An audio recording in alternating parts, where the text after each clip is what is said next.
let's talk about the Saga ownership experience. I hope the mic's gonna pick everything up because my add-on mic is not working with this camera. But anyways, let's just get on to it. This is a Proton Saga standard manual, which was registered back in 2018, end of August, and it is a 2016 model, so it's not that new, not that old, but whatever, let's just move on. And let's just talk about the experience of collecting the car in the very first place. The first day, the car collection center, and this is HQ, mind you, which we're just passing by right now. The place was just dimly lit, and we had a few extra free gifts on the car, namely one of them being somebody's keyhole cover, some random plastic bits which were conveniently placed at the front of this vehicle, right between the bonnet and the windscreen. And lo and behold, a few days later, I noticed that it's full of swirl marks. So what do? I contact the salesman. And what does the salesman do? Nothing. He does not even respond to any of the messages that I've sent him. And then we move on to Proton and customer service itself, and numerous service centers. And I tell them about a few issues that I've had with the car, namely the paint issue, the swirl marks all over, some random noise when I'm driving on uneven roads on the front right, I believe, and some really weird issues that, in my opinion, quality control, or at the very least pre-delivery inspection, should have caught on. So my C and D pillars, those plastic bits, look like they were tampered with, or somebody tried to pull it off with a screwdriver. So it was just all messed up. And in fact, the third brake light housing had a scratch on it, so it further solidifies my assumption that something sharp like a screwdriver was used. I wouldn't know what for, but then that would seem to be the case. And the only issue that they seem to be keen on solving, or could solve, was the noise from the front right, which was gone after mounting replacement. So this again is one of those questions that I have, like how does pre-delivery inspection get a pass if you still hear noises on it? Oh, and on the first day itself of collection, I remember that the wipers were just bad, because I remember it being a rainy day, and the wipers were, let's just say, not doing its best, or not even doing its job properly. And yeah, I mean, just a side fact, if you don't know, your new cars, or all our new cars, are mostly placed under the sun, under the elements, exposed to everything. Just because it's a new car doesn't mean they're going to keep it in some shaded area, or a car, or a place with a roof over it. And so yeah, of course the car is going to be dirty, so I believe that the swirl marks come from, well, basically untrained or minimum wage workers that just have no incentive to care about what they do. They just wash it, because quantity is what matters most. And I don't blame them, because it's not easy to do a proper job in terms of cleaning your own car or cleaning somebody else's car. It takes time and effort. But here's my gripe with that. If you can't deal with such things, or you can't send, or you can't train whoever it is that's washing the cars, why do you open yourself up to such risk? And I've seen the kind of quality wash that they give people, and I dread the car wash that they always give at the car servicing center, because they'll use one sponge for the entire car, including the rims, caked with brake dust, and then going back on top to the rest of your body panels. Like, if that doesn't sound wrong to you, then well, it's okay, maybe you don't care as much. But yeah, here's a 30,000 car that is practically my first car, and this is happening. And then we move on to them ignoring the rest of the issues for more than a year, if I'm not mistaken, up until the point that I contacted Geely, and Geely stepped in a few days later. They contacted a spokesperson or a middle person between Proton and Geely to sort this out. And that was kind of when finally there was some form of action or attention to the issues that are brought up. But unfortunately, the car was involved in a hit and run one morning at about 4 something a.m. Some drunk driver hit the car, and yeah, and then COVID hit us and lockdowns. So that was another extended period of time where nothing was done to it, which is nobody's fault, just some drunk driver's fault in this case.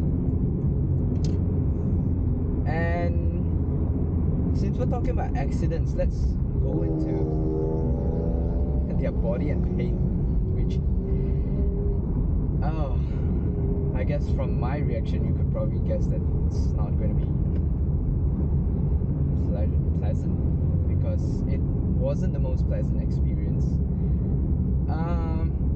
For context, this is the Proton Saga, which has historically been a name or a car that evokes some form of historical significance with the Malaysians. And that would be quite true, because our first national car was a Proton Saga. Of course, it was the older generations. But for context, Proton's top seller is a Proton Saga, or the entire model or range is the Proton Saga. And if you're having spare part issues with your backbone car, now I'm really starting to wonder if something's wrong with inventory or management itself, because I had to wait months for some random spare part. I can't remember what it was, but it was just some random spare part. I believe it might have been the boot. So yes, and I get a call and I go collect my car, and then I start finding out that there are rust spots underneath the boot area near the impact zone. So to me, that's not supposed to happen, because rust spreads. You either sort it out, or it sorts the car out by rusting everything off. And upon bringing it up to their attention, they're like, "Oh yeah, we'll fix it. We missed that spot or spots, because there's one on each side, left and the right." And And lo and behold, the next time I come back, it's still the same damn thing. They haven't done anything to it. And the fuel tank cover that you're supposed to pop every time you fill up, it couldn't pop out because it was stuck. So again, pre-delivery inspection, guys. Don't you guys verify the work that you guys do? And these are, I don't know, man. These are things that you can just see with your bare eyes. And well, they charged $20 just to put back the license plates. Mind you, there was no replacement of the license plates cover, so they just stuck on some double-sided tape, stuck it on back onto the holder, and charged $20 for that. And the job was not even a job well done. It was sticking out, and in fact, it was about to drop off because the tape was not strong enough, and they just never could seem to get it done properly, which is not hard actually. You just need to make sure that it all falls into the proper seams or cavities, and the thing will just stick instead of sticking out and looking all ugly. And maybe a bit of smoke and smoke screen here, but what they did was they applied sealant onto the car exterior, which helps the car look nice and probably desirable in a way, which is quite normal, I would say, because after a long time away from your car and you're finally able to get it back, it looks good, yeah. But then when you start to figure out the other things, then you start to find out that, well, maybe that was just some, icing on the cake, or things done to hide what's rotten underneath. And what they did was also give the car a polish to sort out the swirl marks. And I am really starting to question myself, or I've really questioned myself thereafter, because what was I expecting from Proton, who just randomly sent off the car to someone? I don't know whether it's Proton service center that did the car wash, or whether it was just sent out to some random third-party car wash. But what was I expecting sending the car back for them to rectify these swirl marks? The car, if you look at it right now, you'd find out that there's probably more damage done from the rotary machine that they used. I'm guessing it's a rotary due to the amount of swirl marks that are now completely visible under certain circumstances, instead of a dual action polisher, which would be safer. But yeah, anyways, I didn't find out that the boot is rustic from the inside, and there isn't really a way to lie about this, because what Body and Paint told me through a Proton spokesperson from HQ was that, oh, it's just rust from outside, it's nothing to do with the inside. So what they did was they resprayed the boot, and also spray painting part of my windscreen, and leaving some marks on the rubber seal, the boot rubber seal. And guess what? A few weeks later, the same rust marks are back. I don't think I have to say more than this, but basically, if rust still comes up after repainting, that means it's from underneath. It's got nothing to do with the top layer, it's just underneath and it's just coming back out. So where is this 6 months warranty? Some of you might ask, oh, there's a 6-month warranty on these kind of jobs. True, but then due to the time lapsed in between and all these lockdowns and all that, I would say this is a special circumstance that Proton should just look beyond and say that, we accept that it's more than 6 months, but then due to the lockdowns and everything, we'll do it for you, which is what they did. But then it's not solving the root cause. And some of you might guess that with a manual things are probably a bit better, which I would tend to agree on a general basis, but it does have its fair share of issues, mainly being when we're stuck in a jam, it would randomly, my speedometer would randomly spike from 0 to 160, 180, and spike back down to 0 in a matter of milliseconds.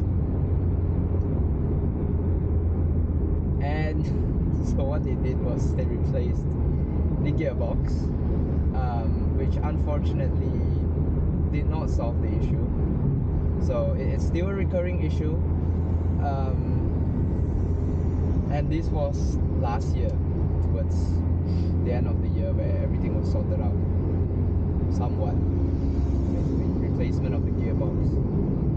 And I think 1 or 2 days after collection,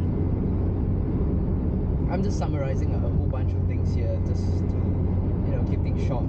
But basically, after collection from HQ, I find out that the front bumper, which is new after the insurance claim from the hit and run, is now damaged on the right and the left side, which suggests to me that there was some kind of parking block that someone ran into or parked the car into. And not just that, even the tow hooks, one left and one right, are also rusting with signs of impact / damage to it. So I contact Proton and say, hey, this is an issue, like, how do we sort this out? And they were quite welcoming at first, and in the end they suggested that they'll just respray the car. And one of those days I took the car back to servicing. Speaking about servicing, I have no idea why anyone in the service sector would not peel off the older service records. Like, what are we doing here with this? Are we supposed to fill up the entire windscreen? And maybe then somebody would suggest, hey, maybe we should peel this off. Because I don't know what they're doing. This seems to be something that they have been doing over the past few services. They just add more and more stickers on it. So yeah, and I showed up for a service. I had an appointment as well with technical department to try and sort out the noise, which is now back on the, I don't know where, but it's in the front. And this guy does not show up. He's outside, and I have to work, so I can't keep on taking leaves and being outside there, getting my car serviced, and staying behind just to sort these kind of issues out. So I had to leave and go back to work. And till today, not a single call back, not a single message. So am I supposed to be the one following up on issues that I'm not the cause of? What do you think? And if this is the kind of service or after sales service that we are giving to, not VR, but we are getting basically your customers, Proton, are getting. Why do you bother selling cars, and how do you plan on, taking over market share and being better at this than other car manufacturers or brands? And this has always been your Achilles heel, Proton. I remember the days where we had a BLM, a Saga BLM, and gosh, service was terrible. And now, even after Geely has taken over, what are you guys doing? And just two more things. The radiator developed a rust, which was also taken care of when the gearbox was being serviced or replaced, basically. And again, back to rust. Rust is something that starts spreading the moment it takes place. So what they did was they serviced, they washed and flushed the radiator, but they didn't change the radiator cap. So the cap itself is caked with rust. And they said it's not rust. Man, I don't know, man. I mean, benefit of the doubt, but that aside, is this what you treat your customers like? Treat them like fools that don't know what rust is and say that it's coolant?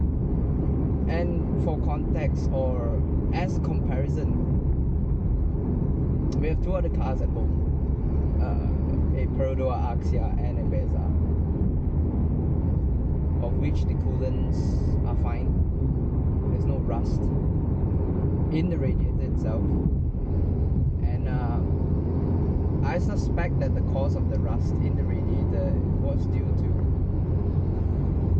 a service foreman adding mineral water into the radiator directly one day during service. And this seems to be something that's been sanctioned or a standard operating procedure in Proton. And so the other thing that took ridiculously long for them to rectify was to just give me a change, a replacement boot cover or spare tire cover, which was warped up. And I would say that it was like that the first day, because most likely it's been exposed to water. And they were like, a lot of these service centers were like, you have to go back to HQ, we can't take care of this for you. Well, that's exactly what I did, and it still took such a long time. And now I'm basically being ghosted. I have to call people here and there to try and fix things. And the noise in front, I believe, has something to do with the stabilizer links, which has been there for some time. In fact, during the first complaint that I raised to Proton. And so yeah, the stabilizer link bush is out. And now I'm starting to wonder whether they are going to cover this under warranty, or they're just going to push this aside and say, we need to charge you for that. And that's what they did for my coolant. They said, hey, you have to, pay for coolant. Even though it's not my fault. It's not my fault that your thing is rusting from a car that is exclusively serviced in your authorized service centers. And due to the accident behind, one of these license plate lights, I believe, has went a little wonky. So they replaced it, and it wasn't even working when it came out from body and paint, and they did not notice. Neither did I until one night when I was driving. They charged me for the bulb at the latest visit, and just barely 2 days later the bulb's burned. So, and they're telling me there's no warranty for their bulb. So are you trying to tell me that if a bulb that I replaced at your service center